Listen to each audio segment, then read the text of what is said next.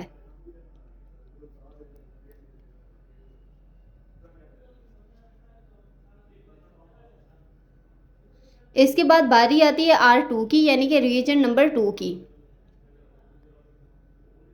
तो इसके लिए हम 50 माइक्रोलीटर की जो पाइपेट है वो लेंगे और इसके ऊपर हम एडजस्ट करेंगे येलो टिप। येलो टिप को अच्छे से एडजस्ट करने के बाद अब हम क्या करेंगे कि इसमें से 50 माइक्रोलीटर जो है वो इन दोनों ट्यूब्स में डाल देंगे, यानी कि R2 जो है वो 50 माइक्रोलीटर टोटल बिलिरुबिन के लिए डालना है और 50 माइक्रोलीटर ही हमने डायरेक्ट बिलिरुबिन के लिए डालना है। तो यहाँ पर हम एट अ टाइम दो जो रिएजेंट हैं वो तैयार कर रहे हैं। हम इनको अलग अलग भी तैयार कर सकते हैं, तो टाइम को बचाने के लिए हम बस एक ही टाइम पे दोनों रिएजेंट्स तैयार कर रहे हैं। अब ये हमारे पास 100 माइक्रोलीटर की पाइपेट है और इसके ऊपर की जो टिप है वो हम चेंज कर लेंगे। हम सेम टिप जो है वो यूज़ नहीं कर सकते, तो इस वजह से हम हर रिएजेंट में जब भी कोई भी रिएजेंट डालेंगे तो उसके लिए हमें टिप जो है वो चेंज करना लाजमी है। अब हमारे पास ये जो हमने डाइल्यूशन बनाई थी सीरम की, अब हम इस डाइल्यूशन वाले सीरम में से 200 माइक्रोलीटर जो सीरम है वो दोनों ट्यूब्स में डाल देंगे, यानी कि 200 माइक्रोलीटर सीरम जो है वो हम टोटल में डालेंगे और 200 माइक्रोलीटर सीरम जो है वो हम डायरेक्ट के लिए डाल देंगे। और टोटल हमारे पास यहाँ पे डाइल्यूशन जो थी वो 600 की थी, तो यहाँ पर हमारे पास ये 200 जो है वो बच चुका है। तो इससे हम क्या करेंगे कि इससे इसका ब्लैंक तैयार कर लेंगे।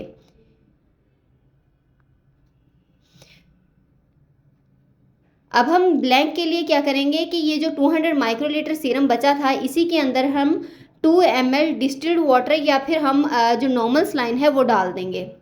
तो यहाँ पर हम नॉर्मल सलाइन यूज़ कर रहे हैं, तो नॉर्मल सलाइन जो है वो 2 ml जो है वो हम इस ट्यूब में डाल देंगे ब्लैंक के लिए।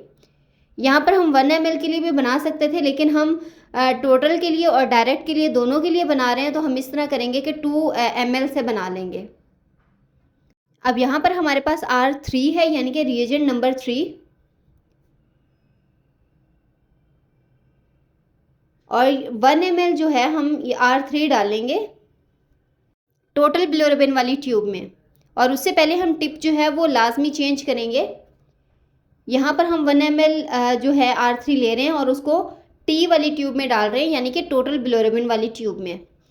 अब हम इसको रख देंगे 5 मिनट्स के लिए। तो इसकी जो रीडिंग है वो हम आफ्टर 5 मिनट लेंगे। इसको हमने रूम टेम्परेचर पर रखना होता है।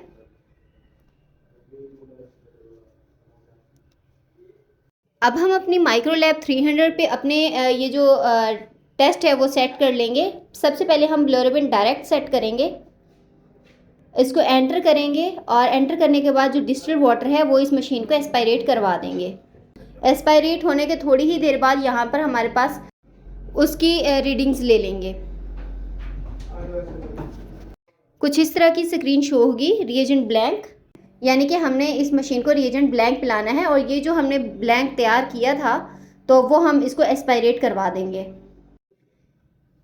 एस्पायरेट होने के थोड़ी ही देर बाद हमारे पास जो ये मशीन है वो टेस्ट के लिए रेडी हो जाएगी। ये आप देख सकते हैं कि हमारे पास एब्जॉर्बेंस आ चुकी है। अब हमने इसको स्क्रॉल डाउन किया और सैंपल पर सेट कर लिया है। अब हम एक ट्यूब में नॉर्मल सलाइन डालेंगे और इस नॉर्मल सलाइन में से हम लेंगे 2 ml नॉर्मल सलाइन। ये मैंने टिप चेंज कर ली थी और ये 2 ml नॉर्मल सलाइन जो है वो हम डायरेक्ट बिलिरुबिन की जो ट्यूब है उसमें डालेंगे, टेस्ट ट्यूब में। अब ये 2 ml नॉर्मल सलाइन डालने के बाद अब हम इसकी जो डायरेक्ट की रीडिंग है वो हम ले सकते हैं। ये हम माइक्रोलैब 300 को डायरेक्ट बिलिरुबिन जो हमने टेस्ट लगाया है वो एस्पायरेट करवा देंगे। एक्सपायरेट करवाने के थोड़ी ही देर बाद यहाँ पर हमारे पास रिज़ल्ट आ जाएगा 0.2 mg/dl। अब इसका फार्मूला जो है वो मैं आपको लास्ट में बताऊंगी। तो अब यहाँ पर हम बिलोरुबिन टोटल सेट करेंगे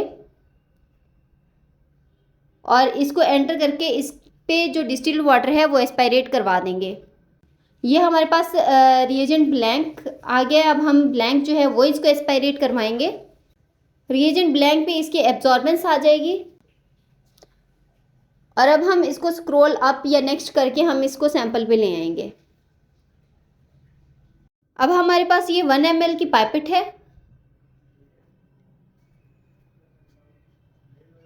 हम इस पाइपेट पे टिप जो है वो एडजस्ट करेंगे। एडजस्ट करने के बाद हम क्या करेंगे कि रिएजेंट 4 जो है R4 वो लेंगे। डायरेक्ट बिलोरुबिन में जो R4 है वो नहीं डलता और टोटल बिलोरुबिन में हम R4 डालेंगे।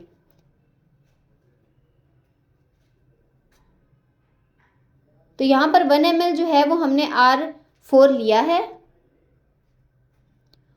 और इसको टोटल बिलोरुबिन वाली ट्यूब में डाल देंगे। ये आप देख सकते हैं कि इसका कलर फ़ौरन से चेंज हो गया है। ये अभी डाइल्यूशन से लगाया है, इस वजह से इसका लाइट कलर है। इसको हम एक्सपायरेट करवाएंगे। एक्सपायरेट करवाने के बाद हमारे पास ये जो रिज़ल्ट आ जाएगा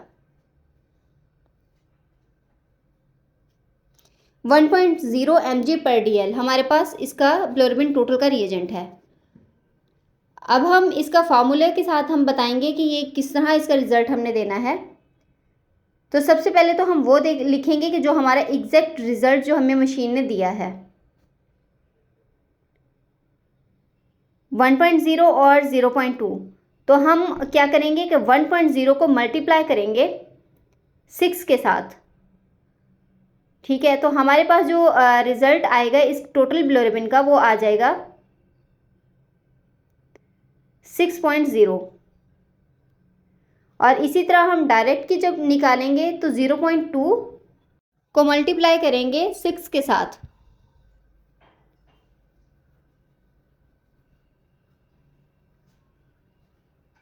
तो ये आप देख सकते हैं कि हमारे पास आया 1.2 mg/dl। तो हमारे पास ये आ गई है डायरेक्ट की। अब हमने डायरेक्ट जो निकालनी है, डायरेक्ट जो है वो होता है कि टोटल में से हमने जो डायरेक्ट है वो माइनस करनी होती है और उसको माइनस करके जो बाकी रिमेनिंग बचती है वो हमारे पास इनडायरेक्ट होती है। तो 4.8 mg/dl जो है वो हमारे पास इनडायरेक्ट बिलोरुबिन है। तो ये थी हमारी आज की वीडियो। आई होप कि आपको वीडियो पसंद आई होगी। वीडियो पसंद आई है तो वीडियो को लाइक कीजिएगा, शेयर कीजिएगा और इस चैनल को ज़रूर सब्सक्राइब कीजिएगा। मिलते हैं हमारे नेक्स्ट वीडियो में। Thanks for watching.